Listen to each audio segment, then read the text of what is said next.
Welcome to Teen Short Story Time. Today's selection is from an anthology called What You Wish For, where a host of celebrated writers come together to honour Darfuri refugees, many of whom are children. I've chosen to read The Sky Blue Ball from the mind of New Jersey's own author, Joyce Carol Oates.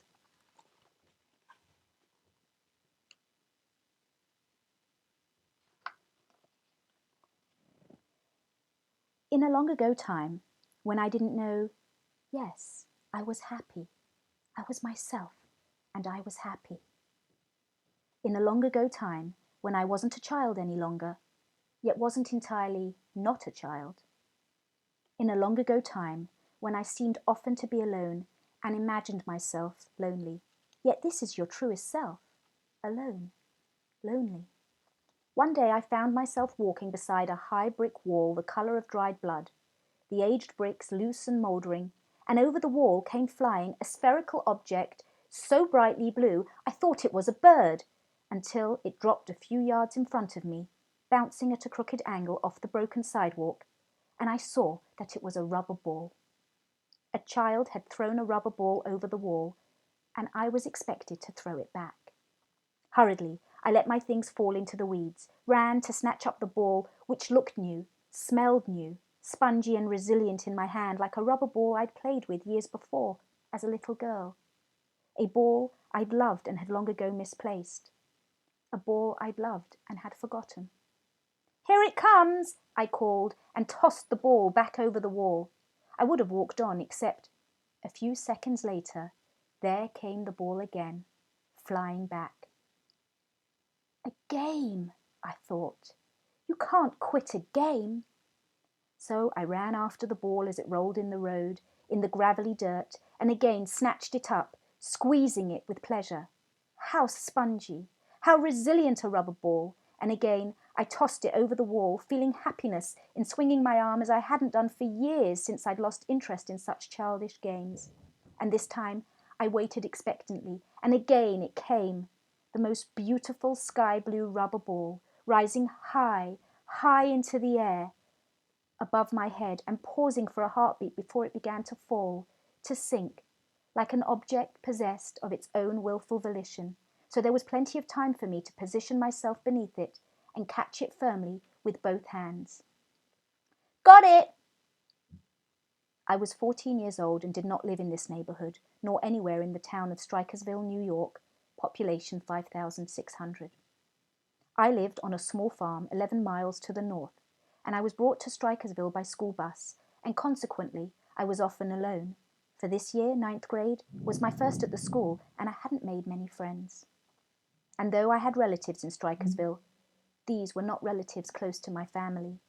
They were not relatives even eager to acknowledge me, for we, who still lived in the country, hadn't yet made the inevitable move into town, were perceived inferior to those who lived in town, and, in fact, my family was poorer than our relatives who lived in Strikersville. At our school, teachers referred to the 9 farm children bused there as North Country children. We were allowed to understand that North Country children differed significantly from Strikersville children. I was not thinking of such things now. I was smiling, thinking it must be a particularly playful child on the other side of the wall, a little girl like me, like the little girl I'd been, though the wall was ugly and forbidding, with rusted signs, Empire Machine Parts, and Private Property, No Trespassing. On the other side of the Chautauqua and Buffalo Railroad yard was a street of small wood frame houses. It must have been in one of these that the little girl, my invisible playmate, lived.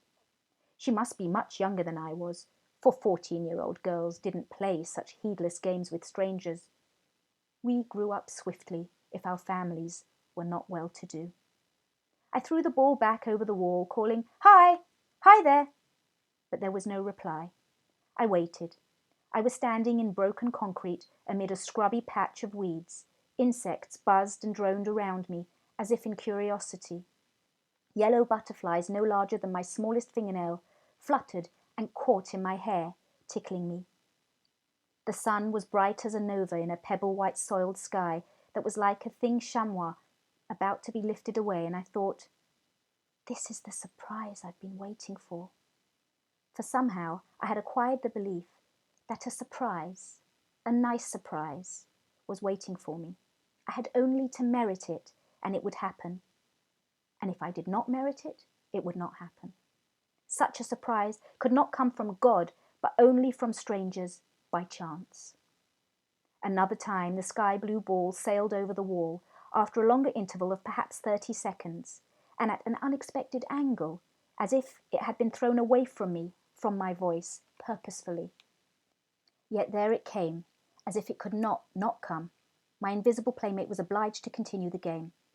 I had no hope of catching it, but ran blindly into the road, which was partly asphalt and partly gravel, and not much travelled except by trucks. And there came a dump truck headed at me. I heard the ugly shriek of brakes and a deafening, angry horn, and I'd fallen to my knees. I'd cut my knees that were bare. Probably I'd torn my skirt, scrambling quickly to my feet, my cheeks smarting with shame, for wasn't I too grown a girl for such behaviour? "Get the hell out of the road!" A man's voice was furious in rectitude, the voice of so many adult men of my acquaintance. You did not question such voices. You did not doubt them. You ran quickly to get out of the way. Already I'd snatched up the ball, panting like a dog, trying to hide the ball in my skirt as I turned, shrinking and ducking so the truck driver couldn't see my face. For what if he was someone who knew my father? What if he recognised me, knew my name?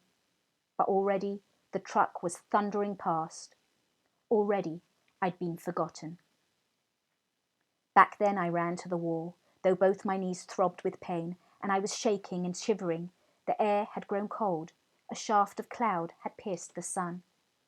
I threw the ball back over the wall again, underhand, so that it rose high, high, so that my invisible playmate would have plenty of time to run and catch it. And it disappeared behind the wall, and I waited. I was breathing hard and did not go to investigate my bleeding knees, my torn skirt. More clouds pierced the sun, and shadows moved swiftly and certain across the earth like predator fish. After a while I called out hesitantly, "Hi? Hello?" It was like a ringing telephone. You answer, but no one is there. You wait.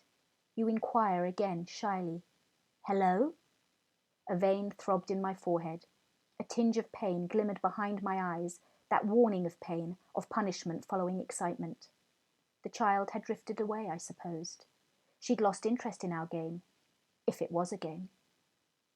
And suddenly it seemed silly and contemptible to me, and sad. There I stood, 14 years old, a long-limbed weed of a girl, no longer a child, panting and bleeding from the knees, the palms of my hands too, chafed and scraped and dirty. There I stood alone, in front of a mouldering brick wall, waiting for what? It was my school notebook, my several textbooks I'd let fall into the grass, and I would afterward discover that my math textbook was muddy, many pages damp and torn.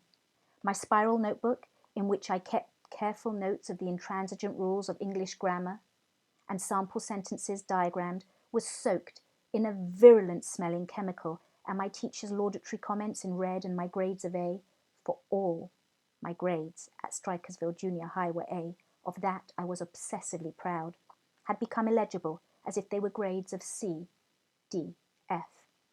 I should have taken up my books and walked hurriedly away and put the sky blue ball out of my mind entirely. But I was not so free. Through my life I've been made to realise that I am not free, as others appear to be free, at all.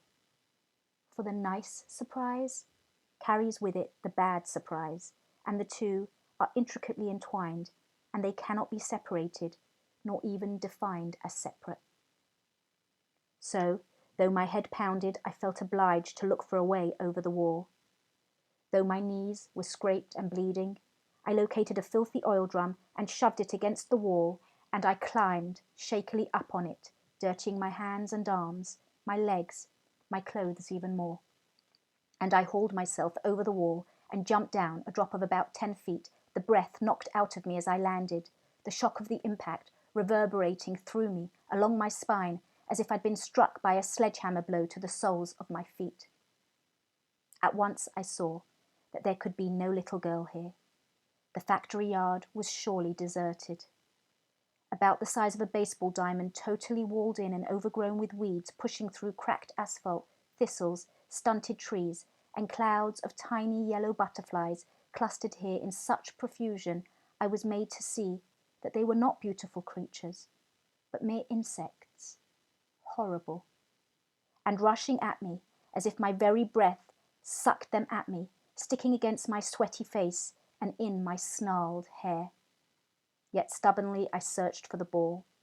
I would not leave without the ball.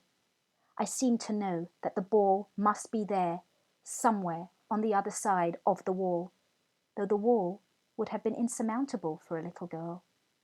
At last, after long minutes of searching, in a heat of indignation, I discovered the ball in a patch of chicory. It was no longer sky blue, but faded and cracked. Its dun-coloured rubber showed through the Venus-cracked surface, like my own ball years ago.